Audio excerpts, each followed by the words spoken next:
Hello friends, मैं doctor Amit दैया आप सभी का स्वागत करता हूं आपके अपने यूट्यूब चैनल स्कॉलर्स जोन पर। दोस्तों, आज हम फिजिकल चेंज और केमिकल चेंज के बारे में डिटेल स्टडी करने वाले हैं। इसके साथ ही हम ये देखेंगे कि केमिकल चेंज, केमिकल रिएक्शन और केमिकल इक्वेशन क्या ये तीनों सेम होते हैं या इन तीनों में कुछ डिफरेंस भी होता है। तो दोस्तों, इन कॉन्सेप्ट को क्लियर करने के लिए ये वीडियो आप एंड तक जरूर देखिएगा। तो चलिए शुरू करते हैं conceptual journey with scholars zone. देखिए दोस्तों, अगर मैं फिजिकल चेंज की बात करूं तो फिजिकल चेंज वो चेंज होता है जिसके दौरान किसी मैटर की फिजिकल स्टेट चेंज हो जाती है। किसी मैटर की फिजिकल स्टेट या तो सॉलिड हो सकती है या लिक्विड हो सकती है या गैस हो सकती है। इन तीनों ही स्टेट्स में बेसिक डिफरेंस होता है इंटरमॉलिक्यूलर डिस्टेंस का। हमें पता है कि सॉलिड फॉर्म में मॉलिक्यूल क्लोजली पैक्ड होते हैं, यानी इन मॉलिक्यूल के बीच की डिस्टेंस बहुत ही कम होती है, या मैं बोलूँ इंटरमॉलिक्यूलर डिस्टेंस सबसे कम होती है। और लिक्विड फॉर्म में मॉलिक्यूल एक दूसरे के कांटेक्ट में तो रहते हैं पर क्लोजली पैक्ड नहीं रहते, यानी इंटरमॉलिक्यूलर डिस्टेंस सॉलिड के कंपैरिजन थोड़ी ज़्यादा होती है। और गैस में तो मॉलिक्यूल बहुत ही दूर दूर होते हैं, उनके बीच में कोई फिजिकल कांटेक्ट नहीं होता है, यानी कि इंटरमॉलिक्यूलर डिस्टेंस गैस में सबसे ज़्यादा होती है। क्लियर? तो दोस्तों, अगर किसी मैटर की फिजिकल स्टेट में चेंज हो रहा है तो इसे ही हम फिजिकल चेंज बोलेंगे और इसे ही फेज ट्रांजिशन के नाम से भी जाना जा सकता है। क्लियर दोस्तों? अब देखिए, अब सवाल उठता है कि मैं किस तरीके से किसी मैटर की एक फिजिकल स्टेट को दूसरी स्टेट में कन्वर्ट कर सकता हूं। तो दोस्तों, ये काम दो तरीके से किया जा सकता है, या तो मैं टेम्परेचर में चेंज कर दूं या फिर प्रेशर में चेंज कर दूं। देखिए दोस्तों, अगर मैं टेम्परेचर की बात करूं तो अगर मैं टेम्परेचर बढ़ाऊं किसी मैटर का, तो टेम्परेचर बढ़ाने पर जो मॉलिक्यूल्स हैं उनके बीच में जो अट्रैक्शन फोर्स है, जिसे wonder wall force of attraction कहते हैं, वो वीक होने लगता है। और जब मॉलिक्यूल के बीच में अट्रैक्शन वीक होगा तो मॉलिक्यूल दूर दूर होंगे, यानी इनकी इंटर मॉलिक्यूलर डिस्टेंस में चेंज होगा। और इंटर मॉलिक्यूलर डिस्टेंस में चेंज होते ही एक स्टेट दूसरी स्टेट में कन्वर्ट हो जाएगी। क्लियर? फॉर एग्जाम्पल, अगर मैं किसी सॉलिड की बात करूं जिसमें इंटरमॉलिक्यूलर डिस्टेंस बहुत ही कम है, यानी कि wonder wall force of attraction यहाँ पे सबसे ज्यादा होगा, तभी तो मॉलिक्यूल क्लोजली पैक्ड हैं। तो दोस्तों, अगर मैं इस सॉलिड को हीट प्रोवाइड करूं यानी टेम्परेचर बढ़ाऊं, तो इनके बीच में जो मॉलिक्यूलर फोर्स है वो वीक होगा, तो इनके बीच की मॉलिक्यूलर डिस्टेंस बढ़ेगी। और जैसे ही इंटरमॉलिक्यूलर डिस्टेंस बढ़ी तो ये सॉलिड किस में कन्वर्ट हो जाएगा? लिक्विड में कन्वर्ट हो जाएगा। अब इस लिक्विड का टेम्परेचर मैं और ज़्यादा बढ़ाऊं तो क्या होगा कि इन लिक्विड के मॉलिक्यूल के बीच में जो अट्रैक्शन फोर्स है वो और ज़्यादा वीक हो जाएगा, यानी मॉलिक्यूल की काइनेटिक एनर्जी बढ़ जाएगी, यानी मॉलिक्यूल का मूवमेंट बढ़ जाएगा। मॉलिक्यूल की काइनेटिक एनर्जी इतनी ज़्यादा बढ़ जाएगी टेम्परेचर बढ़ाने पर कि ये जो लिक्विड के मॉलिक्यूल है ये लिक्विड की सरफेस को छोड़कर बाहर निकल जाएंगे, यानी लिक्विड के मॉलिक्यूल की एस्केपिंग टेंडेंसी बढ़ जाएगी। तो जैसे ही लिक्विड के मॉलिक्यूल लिक्विड की सरफेस को छोड़कर बाहर निकल गए तो वो किस में कन्वर्ट हो जाएंगे? वेपर में कन्वर्ट हो जाएंगे। यही तो होता है वेपर। तो बेसिकली हुआ क्या? टेम्परेचर बढ़ाने पर मॉलिक्यूल की काइनेटिक एनर्जी बढ़ गई। क्यों बढ़ गई? क्योंकि kinetic energy directly proportional to होती है टेम्परेचर। तो अगर आप टेम्परेचर बढ़ाओगे तो काइनेटिक एनर्जी ऑफ मॉलिक्यूल बढ़ जाएगा, इसका मतलब मॉलिक्यूल का मूवमेंट बढ़ जाएगा, उनके एस्केपिंग टेंडेंसी बढ़ जाएगी। मॉलिक्यूल का मूवमेंट इतना बढ़ गया कि लिक्विड के मॉलिक्यूल लिक्विड के सरफेस को छोड़कर बाहर निकल गए और किस में कन्वर्ट हो गए? वेपर में कन्वर्ट हो गया। तो अब दोस्तों, आपके मन में ये सवाल उठ रहा होगा कि मैं वेपर वर्ड यहाँ पे क्यों यूज कर रहा हूँ, गैस वर्ड यूज क्यों नहीं कर रहा? तो दोस्तों, यही आज का सवाल है। आपको मुझे ये बताना है कि गैस और वेपर दोनों सेम होते हैं या दोनों डिफरेंट होते हैं, और अगर डिफरेंट होते हैं तो दोनों में क्या डिफरेंस होता है, ये आप मुझको कमेंट बॉक्स में कमेंट करके बताइएगा। क्लियर? दोस्तों, अब मैं बात करूं प्रेशर की, यानी किस तरीके से प्रेशर में चेंज कर हम किसी भी मैटर की फिजिकल स्टेट भी चेंज कर सकते हैं। देखिए, एक एग्जांपल से समझते हैं। मान लीजिए एक पिस्टन लगा कंटेनर लिया जिसमें कोई गैस भर रखी है। अब हमें पता है कि इस गैस के मॉलिक्यूल बहुत दूर दूर होंगे। अब अगर मैं इस पिस्टन को दबाऊं यानी कि प्रेशर अप्लाई करूं तो आप समझ सकते हैं कि जैसे ही मैंने पिस्टन दबाया यानी प्रेशर अप्लाई किया, ये गैसियस मॉलिक्यूल पास पास में आ जाएंगे, यानी कि इनके इंटरमॉलिक्यूलर डिस्टेंस कम हो जाएगी। और जैसे ही इनकी बीच की डिस्टेंस कम हुई, ये गैस से लिक्विड में कन्वर्ट हो जाएगी। क्लियर? तो दोस्तों, अब अगर मैं आपसे पूछूं कि किसी भी गैस को लिक्विड में किस तरीके से कन्वर्ट किया जा सकता है, तो क्या आप मुझे बता सकते हैं? बिल्कुल बता सकते हैं। हमें पता है कि अगर किसी गैस को किसी लिक्विड में कन्वर्ट करना है तो बेसिकली हमें उस गैस के इंटरमॉलिक्यूलर डिस्टेंस को कम करना है, तो वो गैस लिक्विड में कन्वर्ट हो जाएगी। ये काम हम दो तरीके से कर सकते हैं। एक तो अभी हमने देखा कि अगर मैं प्रेशर अप्लाई कर दूं यानी प्रेशर इंक्रीज करने पर गैसेस मॉलिक्यूल पास पास में आ जाएंगे, जिससे वो गैस लिक्विड में कन्वर्ट हो जाएगी। और दूसरा तरीका हम क्या अपना सकते हैं? अभी हमने देखा कि अगर मैं टेम्परेचर बढ़ाऊं तो गैसेस मॉलिक्यूल दूर दूर चले जाएंगे। अब इसका उल्टा कर दो, अगर मैं टेम्परेचर कम कर दूं तो गैसेस मॉलिक्यूल पास पास में आ जाएंगे। और जैसे ही गैसेस मॉलिक्यूल पास पास में आए, उनके बीच के इंटरमॉलिक्यूलर डिस्टेंस कम हुई, वो गैस लिक्विड में कन्वर्ट हो जाएगी। तो कहने का मतलब ये है, अगर किसी गैस को मुझे लिक्विड में कन्वर्ट करना है तो या तो मैं प्रेशर बढ़ा सकता हूं या फिर टेम्परेचर कम कर सकता हूं। क्लियर? अब देखिए दोस्तों, फिजिकल चेंज को हम एक एग्जाम्पल से समझते हैं। बहुत ही फेमस एग्जाम्पल है। हमें पता है कि आइस को थोड़ी सी हीट देने पर वो लिक्विड वाटर में कन्वर्ट हो जाएगा और लिक्विड वाटर को गर्म करने पर वो वाटर वेपर में कन्वर्ट हो जाएगा। क्लियर? अब दोस्तों, हमें पता है कि जो आइस होता है वो लिक्विड वाटर में 0 डिग्री सेल्सियस पर कन्वर्ट होता है, यानी मैं कह सकता हूँ कि आइस का मेल्टिंग पॉइंट कितना होता है? 0 डिग्री सेल्सियस। मेल्टिंग पॉइंट वो टेम्परेचर होता है जिस पर कोई सॉलिड लिक्विड में कन्वर्ट हो जाता है। चूँकि आइस लिक्विड वाटर में 0 डिग्री सेल्सियस पर कन्वर्ट होता है, तो हम बोलेंगे कि आइस का मेल्टिंग पॉइंट 0 डिग्री सेल्सियस होता है। और अगर मैं लिक्विड वाटर की बात करूं तो लिक्विड वाटर 100 डिग्री सेल्सियस पर बॉयल होना स्टार्ट हो जाता है, यानी कि वाटर वेपर में कन्वर्ट होना स्टार्ट हो जाता है। तो वो टेम्परेचर जिस पर कोई लिक्विड बॉयल होना स्टार्ट हो जाए, या मैं कहूँ वो लिक्विड वेपर में कन्वर्ट होना स्टार्ट हो जाता है, उसे हम बॉइलिंग पॉइंट कहते हैं। वाटर के केस में वाटर का बॉइलिंग पॉइंट 100 डिग्री सेल्सियस होता है। क्यों? क्योंकि 100 डिग्री सेल्सियस पर ही वाटर उबलना स्टार्ट होता है, यानी लिक्विड वाटर वेपर में कन्वर्ट होना स्टार्ट हो जाता है।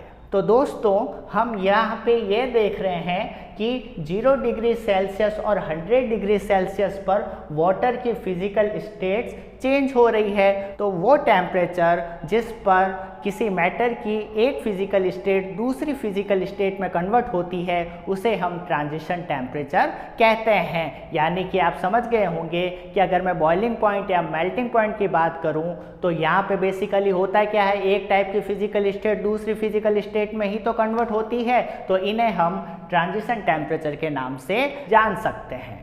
अब दोस्तों, इसी एग्जाम्पल पर फोकस करिए और हमें यह पता है कि ये फिजिकल चेंज का एक एग्जाम्पल है। क्यों है? क्योंकि इस चेंज के दौरान सिर्फ फिजिकल स्टेट्स ऑफ मैटर ही क्या हो रही है?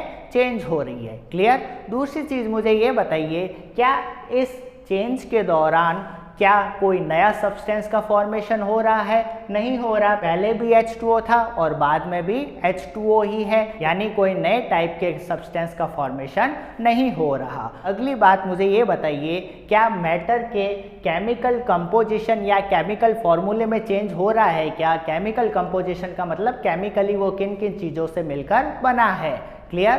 पहले भी H2O था, बाद में भी H2O ही है, यानी कि केमिकल फॉर्मूला तो चेंज नहीं हुआ है। और अगर कंपोजिशन की बात करूं तो H2O हाइड्रोजन और ऑक्सीजन से बना है, यहाँ पे भी H2O है, वो भी हाइड्रोजन और ऑक्सीजन से मिलकर बना है। यानी कि इस टाइप के चेंज में पहली चीज़ सिर्फ फिजिकल स्टेट चेंज हुई है, सॉलिड से लिक्विड, लिक्विड से वेपर। क्लियर? दूसरा, कोई नए टाइप का सब्सटेंस का फॉर्मेशन नहीं हुआ है।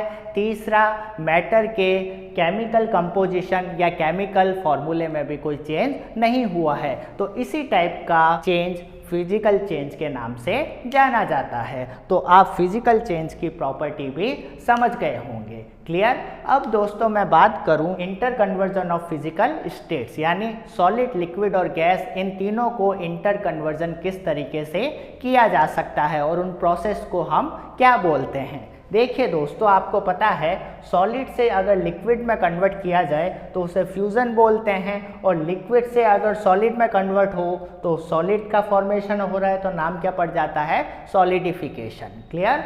अगर लिक्विड से गैस का फॉर्मेशन हो, लिक्विड से गैस कैसे बनेगी, टेम्परेचर बढ़ा के या घटा के, बिल्कुल सही, टेम्परेचर बढ़ाकर। तो लिक्विड जब गैस में कन्वर्ट होता है तो उसे हम वेपोराइजेशन बोलते हैं। अब आपने एक वर्ड और सुना होगा, इवेपोरेशन। तो दोस्तों वेपोराइजेशन और इवेपोरेशन में क्या डिफरेंस होता है, ये आप मुझे थोड़ा सोचकर बताइए। दोस्तों अगर कोई लिक्विड उसके बॉइलिंग पॉइंट से कम टेम्परेचर पर वेपर में कन्वर्ट हो रहा है तो उस प्रोसेस को हम इवेपोरेशन बोलते हैं। लेकिन अगर कोई लिक्विड उसके बॉइलिंग पॉइंट पर वेपर में कन्वर्ट हो रहा है तो उसे हम वेपोराइजेशन कहते हैं। फॉर एग्जाम्पल, अगर मैं वाटर का एग्जाम्पल लूँ तो एक ग्लास में मान लीजिए पानी पड़ा है, तो रूम टेम्परेचर पर भी उस वाटर के मॉलिक्यूल को एनर्जी मिल रही है, जिसके कारण उसमें वेपर का फॉर्मेशन हो रहा है। हालांकि वो बात अलग है कि इस केस में वेपर का फॉर्मेशन बहुत ही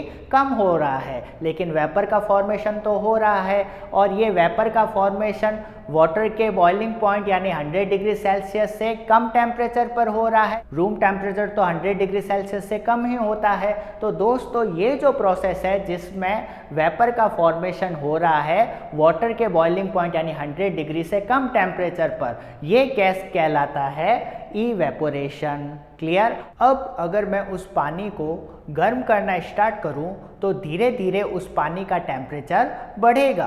तो जब वाटर का टेम्परेचर 100 डिग्री सेल्सियस पहुंचेगा तब वाटर उबलने लग जाएगा और वेपर का फॉर्मेशन होना स्टार्ट हो जाएगा। तो ये जो प्रोसेस है, जब लिक्विड यानी कि वाटर अपने बॉइलिंग पॉइंट पर उबल रहा है और उस केस में वेपर का फॉर्मेशन हो रहा है, उसे हम वेपोराइजेशन कहते हैं। क्लियर। तो दोस्तों अब आप इवेपोरेशन और वेपोराइजेशन में अच्छे से डिफरेंस समझ गए होंगे।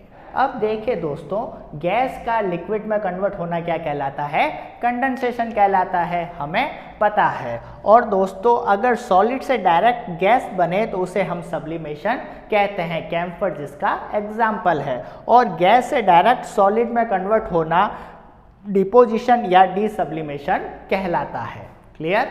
दोस्तों अब अगर मैं बात करूं केमिकल चेंज की तो इसे हम एक एग्जाम्पल से समझते हैं। देखिए दोस्तों, हमें पता है कि नाइट्रोजन और हाइड्रोजन आपस में रिएक्ट कर कर अमोनिया का फॉर्मेशन करते हैं। तो यह एक ऐसा चेंज है जिसमें new type of substance form हो रहा है, एक नए टाइप के सब्सटेंस यानी अमोनिया का फॉर्मेशन हो रहा है। और साथ ही इस चेंज में सब्सटेंस का chemical composition and chemical formula भी चेंज हो रहा है। पहले तो N2 और H2 थे, लेकिन बाद में NH3 हो गया, यानी केमिकल फॉर्मूला भी क्या हो रहा है, चेंज हो रहा है।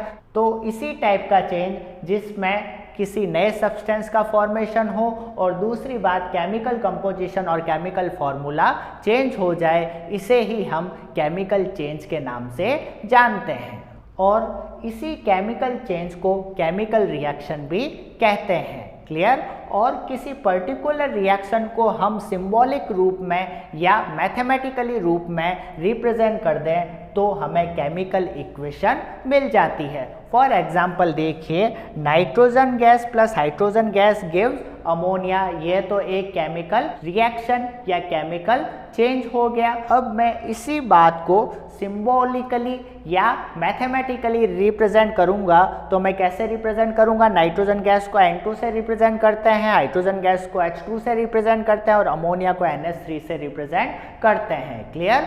तो ये जो चीज़ हुई ये तो हो गया केमिकल रिएक्शन और इसी को हम केमिकल चेंज भी बोल सकते हैं। इसी केमिकल रिएक्शन को जब मैं सिंबॉलिक रूप में या मैथमेटिकल रूप में रिप्रेजेंट करूं तो ये हो गई केमिकल इक्वेशन। क्लियर? अब देखिए दोस्तों, इस केमिकल इक्वेशन को अगर मैं बैलेंस करूं तो H2 के आगे क्या आ जाएगा 3 और NH3 के आगे क्या आ जाएगा 2। किसी केमिकल इक्वेशन को बैलेंस करने का मतलब ये होता है कि एरो के दोनों तरफ यानी लेफ्ट एंड राइट साइड में किसी पर्टिकुलर एलिमेंट के नंबर ऑफ एटम सेम होने चाहिए। फॉर एग्जांपल देखिए, अगर मैं एरो के लेफ्ट साइड में बात करूं तो एरो के लेफ्ट साइड में जो भी स्पीसीज आती है उन्हें हम रिएक्टेंट बोलते हैं और एरो के राइट साइड में जो भी स्पीसीज लिखी जाती है उसे हम प्रोडक्ट बोलते हैं। यानी रिएक्टेंट आपस में रिएक्ट करके प्रोडक्ट का फॉर्मेशन करते हैं। क्लियर? अब देखिए दोस्तों, अगर मैं इस केमिकल इक्वेशन की बात करूं तो इस इक्वेशन में लेफ्ट साइड में यानी रिएक्टेंट साइड में नाइट्रोजन कितने हैं 2 है, जबकि राइट साइड में नाइट्रोजन कितना है 1 है, यानी ये रिएक्शन बैलेंस नहीं है। अगर हाइड्रोजन की बात करूँ तो हाइड्रोजन रिएक्टेंट साइड में 2 है जबकि प्रोडक्ट साइड में हाइड्रोजन 3 है। तो ये जो केमिकल इक्वेशन है ये बैलेंस नहीं है। अब इस केमिकल इक्वेशन को अगर मैं बैलेंस करूं और बैलेंस करने का मतलब क्या हुआ कि रिएक्टेंट और प्रोडक्ट साइड दोनों साइड में किसी पर्टिकुलर एलिमेंट के नंबर ऑफ एटम सेम होने चाहिए। क्लियर? तो इस रिएक्शन को बैलेंस करने के लिए मैं हाइड्रोजन के आगे क्या लगा दूंगा 3 लगा दूंगा और NH3 के आगे क्या लगा दूंगा 2 लगा दूंगा। अब वापस चेक करिए क्या ये इक्वेशन बैलेंस हुई या नहीं हुई। चलिए देखते हैं। नाइट्रोजन रिएक्टेंट साइड में कितने हैं 2, प्रोडक्ट साइड में भी नाइट्रोजन कितने हो गए 2, रिएक्टेंट साइड में हाइड्रोजन कितने हो गए 3 इंटू 2 यानी 6 हो गए और प्रोडक्ट साइड में भी हाइड्रोजन कितने हो गए 2 इंटू 3 6 हो गए। यानी कि left hand side and right hand side यानी reactant side and product side में पर्टिकुलर एलिमेंट के नंबर ऑफ एटम सेम है। इसे ही हम रिएक्शन को बैलेंस करना कहते हैं। अब आपके मन में सवाल उठ रहा होगा कि हम कैसे किसी केमिकल इक्वेशन को बैलेंस कर सकते हैं। तो दोस्तों, इस टॉपिक के ऊपर मैं एक वीडियो बना चुका हूं जिसमें किसी भी केमिकल इक्वेशन को आप 10 सेकंड के अंदर किस तरीके से सॉल्व कर सकते हैं उसकी शॉर्ट ट्रिक मैंने बहुत ही इंटरेस्टिंग तरीके से बताई है। इस वीडियो का लिंक मैं ऊपर आई बटन पे दे दूंगा, आप वो वीडियो जाकर जरूर देखिएगा। क्लियर? तो दोस्तों, आज के वीडियो में हम देख चुके हैं कि फिजिकल चेंज और केमिकल चेंज क्या होते हैं, किस तरीके से हम इनमें डिफ्रेंशिएट कर सकते हैं और साथ में अब आप ये भी समझ गए हो कि केमिकल चेंज, केमिकल रिएक्शन और केमिकल इक्वेशन में क्या डिफरेंस होता है। दोस्तों, अब अगर आप केमिकल चेंज को अच्छे से समझ गए हैं तो आपके लिए एक छोटा सा क्वेश्चन ये है कि आपको मुझे बताना है कि केमिकल चेंज के दौरान क्या किसी मैटर की फिजिकल स्टेट में भी चेंज होता है या उसकी फिजिकल स्टेट में कोई चेंज नहीं होता। इसका जवाब आप मुझे नीचे कमेंट बॉक्स में कमेंट करके ज़रूर बताइएगा। दोस्तों, अगर आज का वीडियो आपको इंटरेस्टिंग लगा हो और आपके सारे कॉन्सेप्ट क्लियर हो गए हो तो इसे लाइक, शेयर एंड सब्सक्राइब करना मत भूलिएगा। अब दोस्तों, नेक्स्ट लेक्चर में हम सेपरेशन ऑफ मिक्सचर की बात करेंगे, किस तरीके से किसी मिक्सचर के डिफरेंट कंपोनेंट को हम डिफरेंट टेक्निक से सेपरेट कर सकते हैं। ये सारी चीज़ें हम नेक्स्ट वीडियो में देखेंगे।